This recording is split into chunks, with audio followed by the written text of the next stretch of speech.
आजची गोष्ट एका शेअरची नाही, तर एका निर्णयाची आहे. 3 मिनिटात राहुलचे 2 लाख रुपये गेले, पण त्याच दिवशी अमोलने शांतपणाने पैसे कमावले. खरा फरक कुठे होता? मित्रांनो, ट्रेड घेतल्यानंतर राहुलचे हार्टबीट हळूहळू वाढत होते आणि तेवढ्यातच मोबाईलवरती एक नोटिफिकेशन आलं. त्यात आकडा पाहून राहुलचं डोकं एकदम सुन्न झालं. राहुलचे हार्टबीट अजून जोरात धडधडू लागले आणि राहुल विचार करू लागला, की मी काय चूक केली?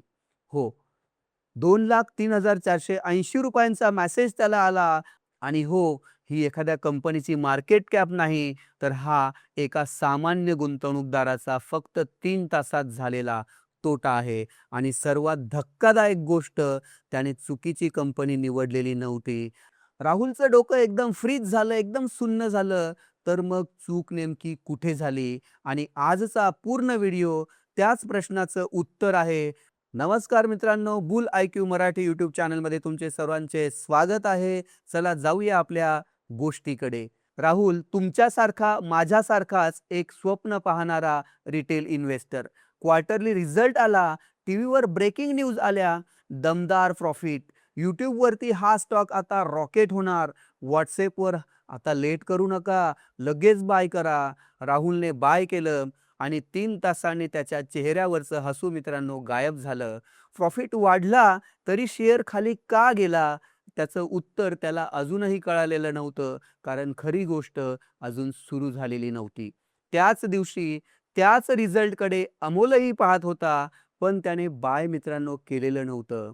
राहुलने अमोलला फोन केला, "तू एवढा शांत कसा?"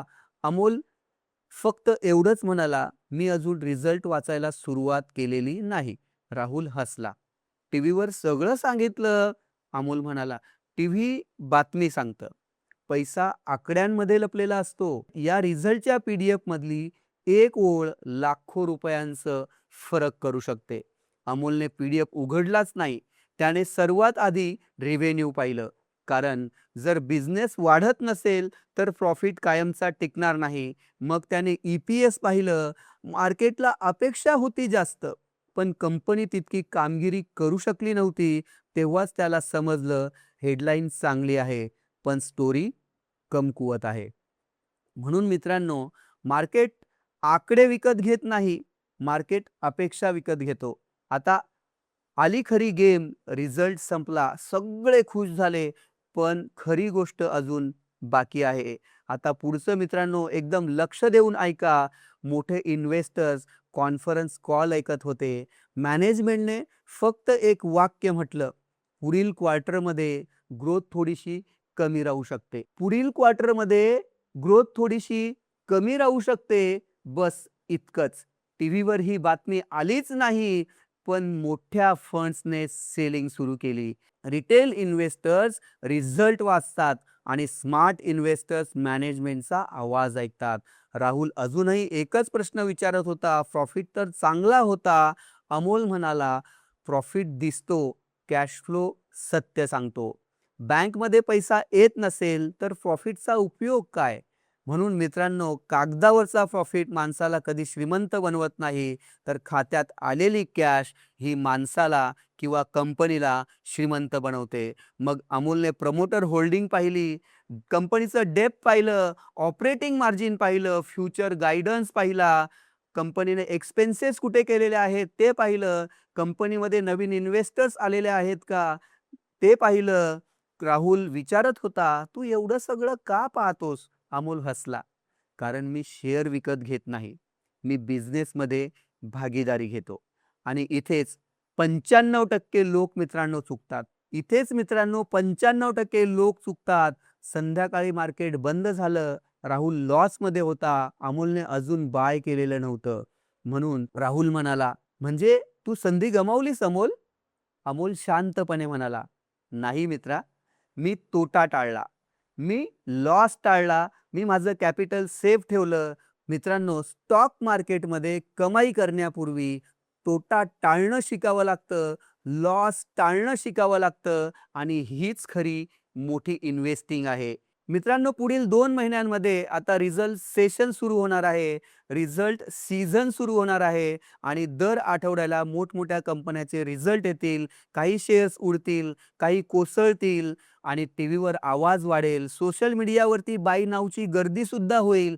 पण एक शांत इन्व्हेस्टर अगोदर पी उघडेल, रिव्हेन्यू पाहील, ई-पी-एस पाहील, मार्जिन पाहील, कॅश फ्लो पाहील, गाईडन्स ऐकेल आणि मगच निर्णय घेईल.